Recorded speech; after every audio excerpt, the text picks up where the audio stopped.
Here's what Nancy Pelosi, Chuck Schumer, and President Biden are saying about the fourth stimulus check. Nobody knows that people are being exploited until the people who are being exploited stand up and say enough is enough. So what you guys are doing are leading the effort. 4 million adults and 12 million children literally don't have enough food to eat. These aren't Democrats or Republicans, they're Americans, and they're suffering. They're suffering not because of anything they did. Through no fault of their own, they're suffering. Once-in-a-century virus has decimated our economy, and it's still wreaking havoc on our economy today. And so much of it is still about the virus. We're still in the teeth of this pandemic. In fact, January was the single deadliest month of the whole pandemic. We lost nearly 100,000 lives. I know some in Congress think we've already done enough to deal with the crisis in the country. Others think that things are getting better and we can afford to sit back and either do little or do nothing at all. That's not what I see. I see enormous pain in this country. A lot of folks out of work, a lot of folks going hungry, staring at the ceiling tonight wondering, what am I going to do tomorrow? A lot of folks trying to figure out how to keep their jobs and take care of their children. A lot of folks reaching the breaking point. Suicides are up, mental health needs are increasing, violence against women and children is increasing. A lot of folks are losing hope. And I believe the American people are looking right now to their government for help, to do our job, to not let them down. So I'm going to act, and I'm going to act fast. I'd like to be doing it with the support of Republicans. I've met with Republicans. There's some really fine people who want to get something done, but they're just not willing to go as far as I think we have to go.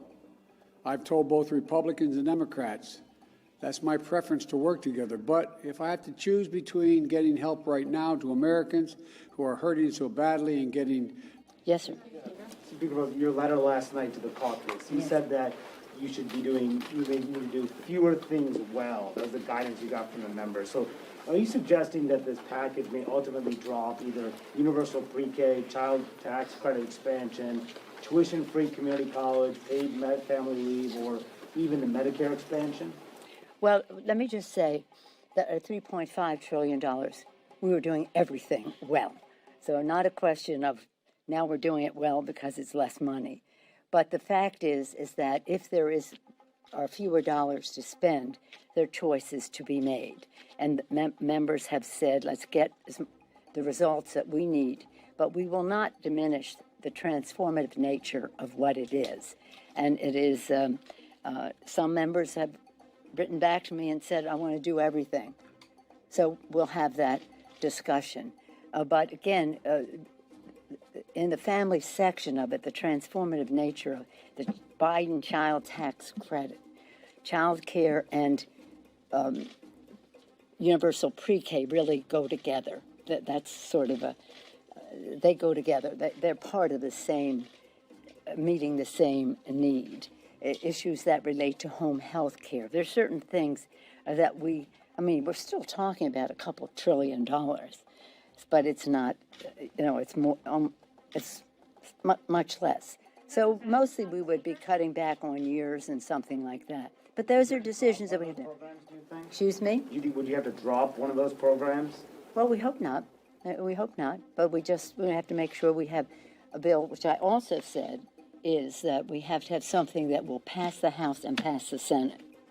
Is very encouraging, and it's admirable, the vision that they put down, and going so far as to talk about land use, to talk about billions of dollars in rail, in EVs, in making sure that we're putting EV charging stations across the country, to make sure that we are making investments in Amtrak, in public transit, in roads, bridges, care, etc., is really important. However, I think the vision is good. I think we can make it broader, but even if you have the vision that the Biden administration has put forward, my concern is that they have allocated $2.25 trillion over. Now, folks, the Social Security Administration just released the new cost of living adjustment. Now, every year, the Social Security Administration adjusts the amount that it pays beneficiaries based on the year-on-year increase of the Consumer Price Index for urban wage earners. Wednesday morning, the U.S. Bureau of Labor Statistics released the data from September, showing an increase of 5.9%. Shortly after that news release, the Social Security Administration announced a 5.9% cost of living adjustment increase for 2022. A 5.9% 22 increase means an average of $92 per month. A 5.9% increase is basically $100 more in your monthly Social Security benefits. The monthly average for all retired workers will jump by $92 in 2022, going from around $1,500 to around $1,700. This is over 4 times what the increase was for 2021 when it was just $20. The maximum monthly payment amount in 2022 for those that have reached full retirement age will rise to $197, increasing to $3,400 from $3,200 in 2021. The supplemental support income federal standard payments will increase to $841 per month for individuals, an increase of $47.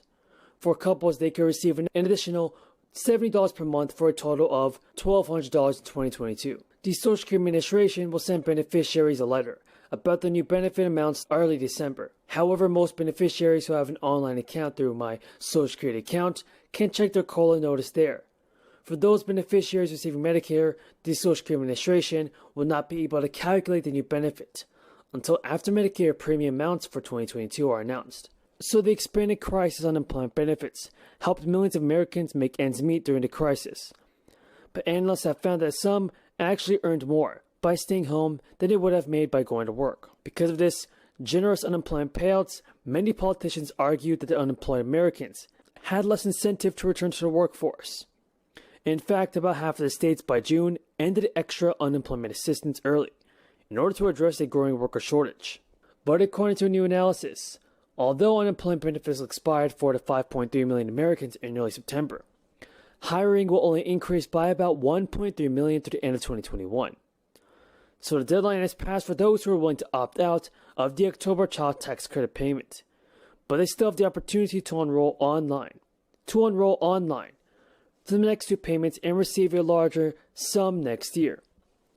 The 4th monthly payment will go out on October 15th, so you should expect to receive either $300 or $250 depending on your personal situation. It is worth remembering that you will receive a total of up to $1,800 until December 15th, with the first check having gone out on July 15th, before another $1,500 or $800 check arrives in April 2022. So it is too late to opt out of the October payment, as the deadline for this was October 4th. But if you have decided that you no longer want to wait or receive the child tax credit checks on a monthly basis, then you need to make sure they have done so before November 1st in order to not receive the 4th payment on November 15th.